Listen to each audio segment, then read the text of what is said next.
Hello दोस्तों, जैसे कि आप जानते हैं कि हम जी रहे हैं 2024 में। तो आज के समय में दुनिया में एक से बढ़कर एक अमीर शख्स है। जैसे कि एक से बढ़कर एक अमीर शख्स है। जैसे आप जानते हैं कि इस समय जो दुनिया का सबसे अमीर और सबसे ज़्यादा रिच जो इंसान चल रहा है वो चल रहा है एलोन मस्क, और कभी कभी जेफ बेजोस आ जाते हैं। लेकिन गाइस, आज की इस वीडियो में हम आपको एक ऐसे इंसान के बारे में बताने वाले हैं जो एक शहर का ही नहीं, एक राज्य का ही नहीं, बल्कि पूरी दुनिया का सबसे ज़्यादा अमीर इंसान रह चुका है।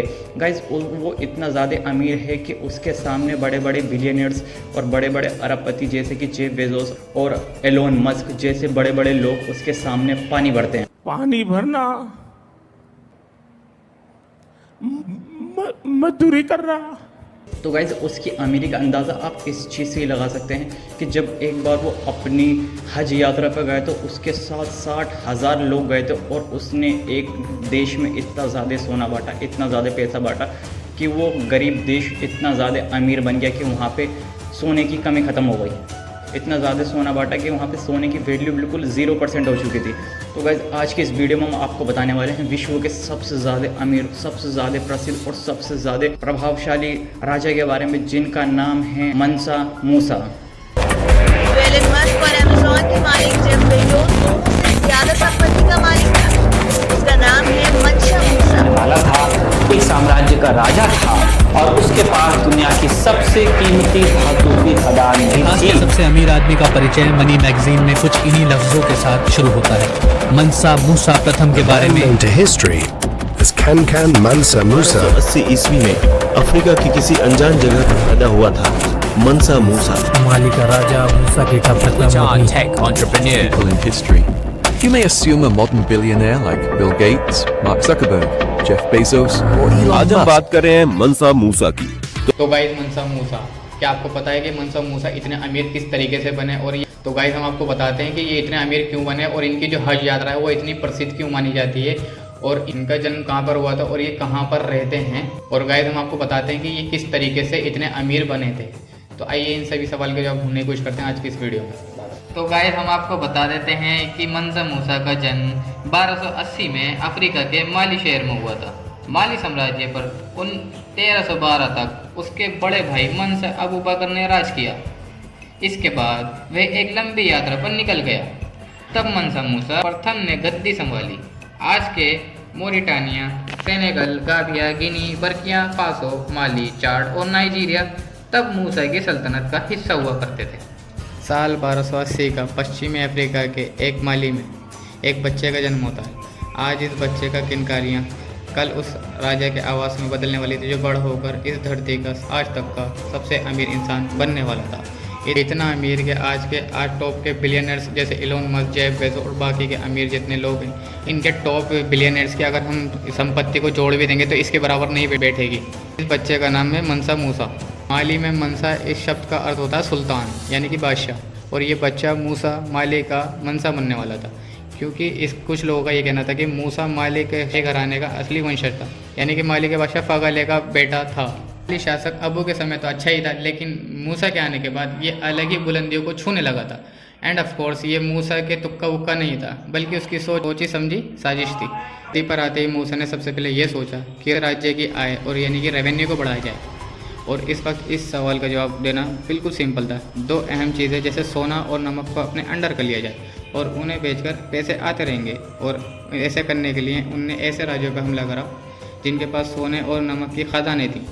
इन सारे आक्रमणों के बाद माली साम्राज्य इतना ज़्यादा फेमस हुआ कि पूर्व से पश्चिम तक माली सीमाएँ के अटलांटिक तट से नाइजर नदी तक। और अगर राज्य में पैसा आएगा तो अब असली राज्य के शाही खजाने में बढ़ोतरी होगी, और शाही खजाने में बढ़ोतरी से राज्य और राजा ये है दोनों ही अमीर हो जाएंगे और फलेंगे फूलेंगे। और ऐसा हुआ कि इन सारे आक्रमणों के बाद मालवी साम्राज्य इतना बड़ा हुआ कि पूर्व से पश्चिम तक पानी की सीमाइट लाइक चिथोड़ से नाइजर नदी तक और बड़े और उत्तर से दक्षिण तक यही सीमा सब सहारा से लेकर फॉरेस्ट ऑफिस चिरोली अफ्रीका तक बढ़ गए। वैसे फ्रेंड्स, बात करूं उस वक्त की, तो तब ऐसा अमीर बनना शायद सही नहीं था, क्योंकि 21st सेंचुरी में हम सब बिल्कुल भी नहीं कर सकते, क्योंकि अभिग्रेशन के चलते काफ़ी सारी चीज़ें सिविलाइज्ड हो चुकी हैं। आज मूसा को अपने राज्य को ऊंचाइयों तक पहुंचाने में एक और चीज़ मदद कर रही थी। उसका धर्म इस्लाम धर्म। राज्य की ज़्यादातर जनता इस्लामिक थी और इसलिए उन्हें रास्ते से जब ऐसे भी कबीले थे जो इस्लाम में नहीं मानते थे और उन्हीं के कबीले में से एक था बुक्का। उन्होंने मनसा के धर्म इस्लाम के खिलाफ विद्रोह किया क्योंकि उन्हें उनका धर्म खतरे में लगने लगा। लेकिन मनसा की इतनी विशाल सेना के सामने वे थोड़े ही न ठहरने वाले थे और ऐसा हुआ भी। मनसा मूसा ने अपनी सेना की मदद से इस विद्रोह पर काबू कर लिया।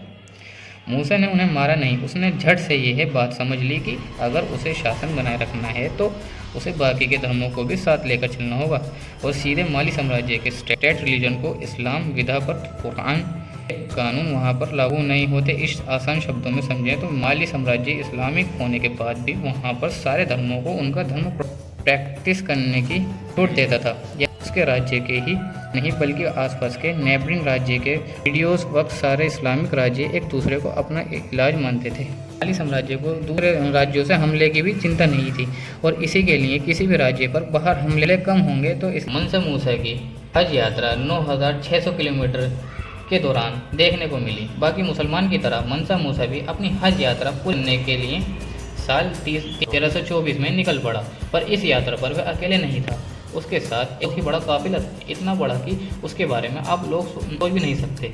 वे करना चाहोगे कि कितने लोग साथ होंगे? 5000, 10,000?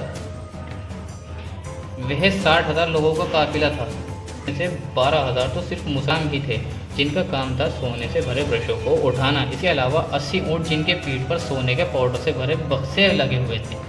और यह सब क्यों? यह सारा सोना सिर्फ ज़कात यानी कि चैरिटी के लिए था। दाखवा तकरीबन 20,000 किलो सोना बस बांटने के लिए था। जैसे जैसे मूसा आगे बढ़ता गया वह सोना उन जगहों पर सामने आए ज़रूरतमंदों के बीच बांटता गया। इसके अलावा जहाँ भी उसका कबीला उसका रुकता उन जगहों पर उसने मस्जिदें बनवाई। इनफैक्ट सफ़र के दौरान मूसा की दूसरी बीवी को एक जगह पर रेगिस्तान धूल से थोड़ी परेशानी हो गई थी। उसने उस जगह पर तुरंत ही एक इरिगेशन सिस्टम बनवा लिया। मूसा ने कहा कि अरब, मक्का और मदीना पर हर जगह 20,000 सोने की ईंटें बढ़ गईं। अब माइंड यू आज तक बहुत सारे राजाओं ने दान दिए, लेकिन इसमें कितना बड़ा दान दिया ये बात इस बात से अंदाज़ा लगा सकते हैं कि इसके सरकार की वजह से पूरे मिडल ईस्ट और अफ्रीका में हाइपर इन्फ्लेक्शन आ गया था। इतना बड़ा इन्फ्लेक्शन इस सोने पर भाव एक ही झटके में गिर गया। उसके आगे सोने का भाव क्या हुआ इसका पता इतिहास में दर्ज नहीं है, लेकिन इतनी तनवीर हरकतों के बाद भी माली साम्राज्य ज़्यादा देर तक शिखर पर थी और दूसरा के मौत के बाद ही उसके सारे मंत्रियों ने बेईमानी करना शुरू कर दिया और राज्य को अपने इन्फ्लुएंस मिलना शुरू किए। वे राज्य जिस पर मूसा ने कब्जा किया था वे सारे राज्य अपने बिल से माली से अलग हो गए और इसी के साथ ही माली साम्राज्य का अंत हो गया।